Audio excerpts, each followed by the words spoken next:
what's more bird's eye perspective is that tech dominated just the ad spend, the ad that were out there. It was the tech Super Bowl, Natasha. Caroline. It was absolutely groundbreaking to see more AI product ads than there were combined automotive and beer ads, the stalwarts of your typical Super Bowl.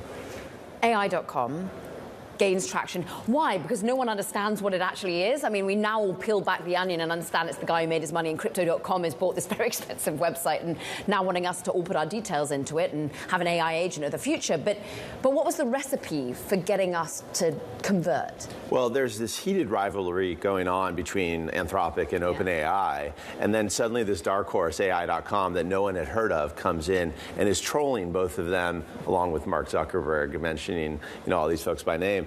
And what you've got is that perfect formula of introducing something totally new to people, but it's completely on trend. This was the AI Super Bowl.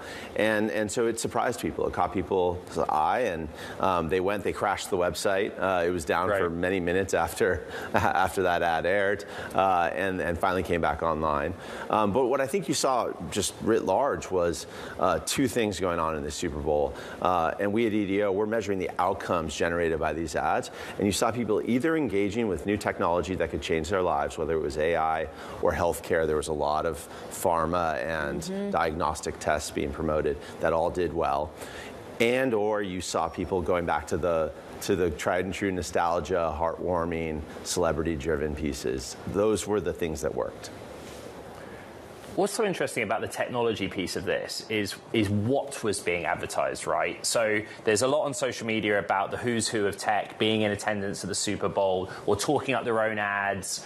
There were also some fake ads. But my main point, Kevin, these are like enterprise-facing things, B2B.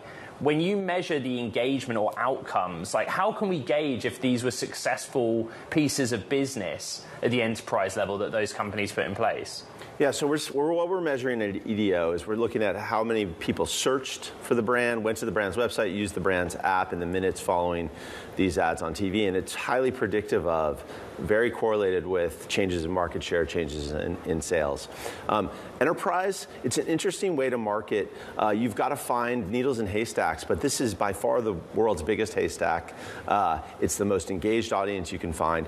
You couldn't replicate this kind of audience through targeted digital advertising over a month or many months, even if you spent tens of millions of dollars like it costs to advertise in the Super Bowl. So for those folks with an enterprise message, it's still one of the best ways, most cost-efficient ways, ironically, to reach those kinds of high-end audiences. And the game being, as you mentioned, in the Bay Area, in the home of tech, that much better. Kevin, AI was big, right? But so was pharma, big pharma.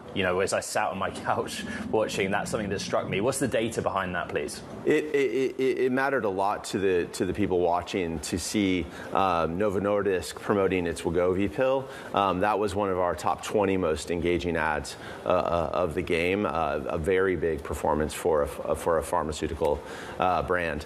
You also had Hims and Hers with a edgier message late in the game, which was a challenging placement overall, given that the game wasn't that competitive at that point.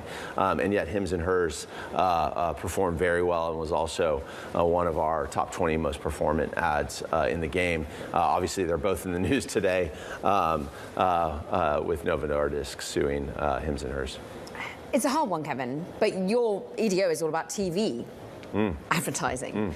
How much do we think actually is just driven onto online in these moments? You hear that maybe someone caught an ad and you then go and look at it on YouTube. How are we being distinct about where they've put their money to work? Right. Well, what we're seeing is that the 21st century consumer lives their lives online. And so whether they're watching traditional TV or streaming television or social video, it triggers these online digital behaviors. That is the customer journey in the 21st century. And so by picking up these signals, you're able to really predict what's going to happen in your business going forward. Now, should marketers be spending more or less in TV or social video or other media? I mean, that is why companies like ours exist, is to help them find that right balance. The right marketers, though, they know that there's moments to get a big audience highly engaged, like the Super Bowl, and then there's moments to go with hyper-targeting. And the right balance typically is what we see does the best. But they also know probably, and why we see nostalgia, why we see Ben Affleck, why we see, the idea of Gen X and millennial viewers. Is that basically what the Super Bowl is? It's targeting like the 40-year-olds or something? What it really shows is that boomers, they're out of the sweet spot of economic power.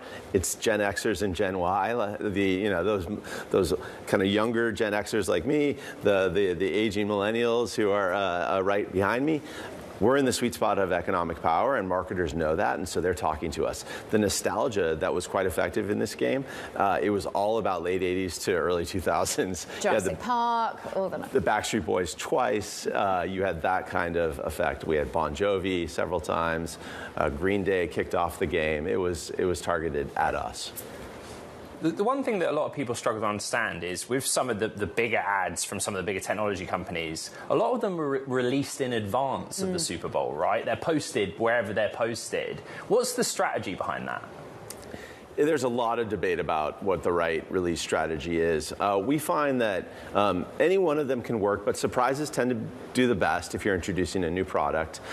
Teases of a fun idea where you're building on the idea on social but leading to a real unveil at the Super Bowl, that's also quite effective. Less effective is just put it all out there a week ahead of time and then expect a pop at the Super Bowl. It tends to not work as well that way.